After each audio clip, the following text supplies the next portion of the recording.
अस्सलाम वालेकुम, मैं हूं इरफान समूर। दोस्तों, इमरान खान साहब को तोड़ने के लिए आपका यह सिस्टम क्या कुछ कर रहा है और इमरान खान साहब के साथ क्या सलूक कर रहा है, अगर आपको यह पता चल जाए तो आपके रोंगटे खड़े हो जाएंगे। इमरान खान साहब को जेल में किस अजियत में रखा जाता है, किस तरह से उसे वहां पर टीज किया जाता है, आप सोच भी नहीं सकते।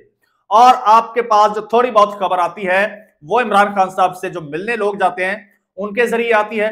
और सबसे ज्यादा बाहर आकर अगर कोई शोर करता है तो इमरान खान साहब की बहनें हैं, स्पेशली अलीमा खान साहिबा, या फिर पीटीआई से अगर बाहर आके कोई शोर शराबा करता है तो वो शेर अफजल मरवत साहब है। अब कल ही की बात है, शेर अफजल मरवत साहब इमरान खान साहब से मिलने गए, बाहर आए तो आते उन्होंने कोहराम मचा दिया। उन्होंने कहा कि जी खान साहब के सर पे बल्ब लगा दिया गया है। अब ये बल्ब किसने लगाया, किस लिए लगाया, इसका मकसद क्या है, इससे खान साहब को क्या नुकसान होगा और किसको क्या फायदा होगा, दोस्तों आज मैं तफसील से आपको बताऊंगा।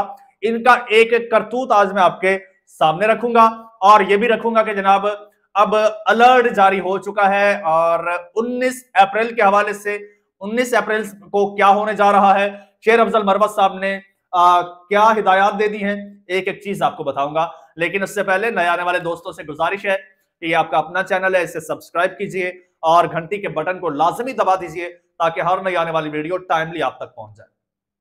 दोस्तों एक बात तो है, इमरान खान साहब को तोड़ने के लिए सिस्टम हर हद तक गया लेकिन उसे नहीं तोड़ सका।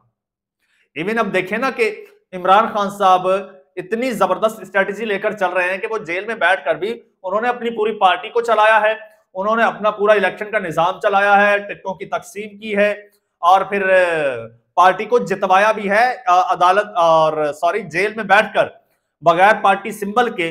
पाकिस्तान की सबसे बड़ी पार्टी साबित हुई है पाकिस्तान तहरीक इंसाफ, यानी जो सिस्टम चाहता था, जो करना चाहता था, जो हासिल करना चाहता था, वो नहीं कर पाया। अब वो इमरान खान साहब को तोड़ना चाहता था या पीटीआई को तोड़ना चाहता था, वो नहीं तोड़ सका। इमरान खान साहब को गद्दार साबित करना चाहता था, नहीं कर सका। इमरान खान साहब को जो है वो एंटी इस्लाम साबित करना चाहता था, वो नहीं कर चुका। एंटी पाकिस्तान साबित करना चाहता था, नहीं कर चुका, नहीं कर सका। इमरान खान साहब को करप्ट और बददियानत साबित करना चाहता था, नहीं कर सका।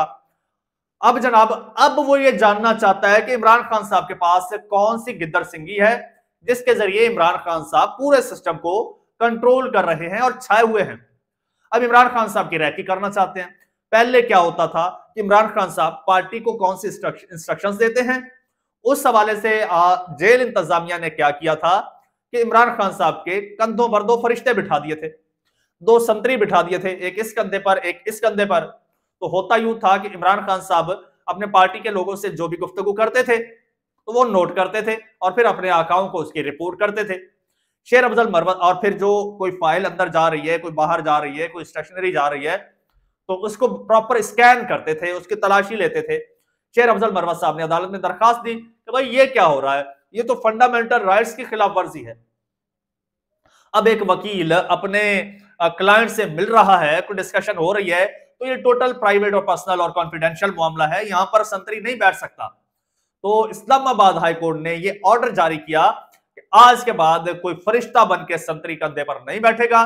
प्राइवेट गुफ्तगू होगी वकील और क्लाइंट के दरमियान, तो उसमें कोई हायल नहीं होगा, उस प्राइवेसी को कोई भी ब्रीच नहीं करेगा।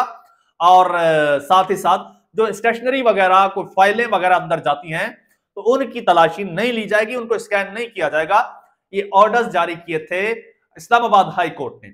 लेकिन जेल इंतजामिया, जेलर साहब किसकी पुष्ट बनाई है, किसकी ईमा पर चल रहे हैं, किसका बैक पर हाथ है कि इतने पावरफुल हैं कि इस कोर्ट के ऑर्डर्स को भी जूते की नोक पर रखते हैं। अब एक नया उन्होंने तरीका अपनाया, वो देखते हैं कि खान साहब क्या इंस्ट्रक्शंस देते हैं अपनी टीम को, अपने वकला से क्या बातचीत करते हैं। जासूसी तो करनी है ना, कोई ना कोई सिरा तो पकड़ना है ना, कहीं से कमजोर तो करना है ना। दरमियान में आपको पता है खान साहब से मुलाकातों पर पाबंदी लग गई थी मुकम्मल तौर पर, ताकि कोई राबता ना हो, ये कम्युनिकेशन ना हो तो पार्टी बिखर जाए। लेकिन फिर वो भी अदालतों में चैलेंज हुआ, वो परमिशन मिल गई, मामला हल हो गया। अब एक नया उन्होंने तरीका निकाला है। अब क्या किया है, जेल के कमरे के अंदर एक पार्टीशन बना दिया है, शीशे का कमरा छोटा सा, और उसमें ऊपर से एक बल्ब लगा दिया है। शेर अफजल मरवत साहब अब मिलने गए, पहले माहौल कुछ डिफरेंट होता था, अब गए तो उन्होंने देखा, वो जाहिर सी बात है वकील बंदा है, जज भी रहा है, बड़ा शार्प भी है, पॉलिटिशियन भी है। उसने जब सारी चीजों को ऑब्जर्व किया ना, किसी और को ख्याल नहीं आया। उसने कहा ये पार्टीशन की क्या जरूरत थी, ये शीशा बनाने की, ये लगाने की, शीशे का डब्बा बनाने की, फिर ऑलरेडी रोशनी है इतनी ज्यादा, फिर ये बल्ब क्यों लगाया गया है। तो उन्होंने जेल इंतजामिया से कहा कि जी ये बल्ब हटा दें।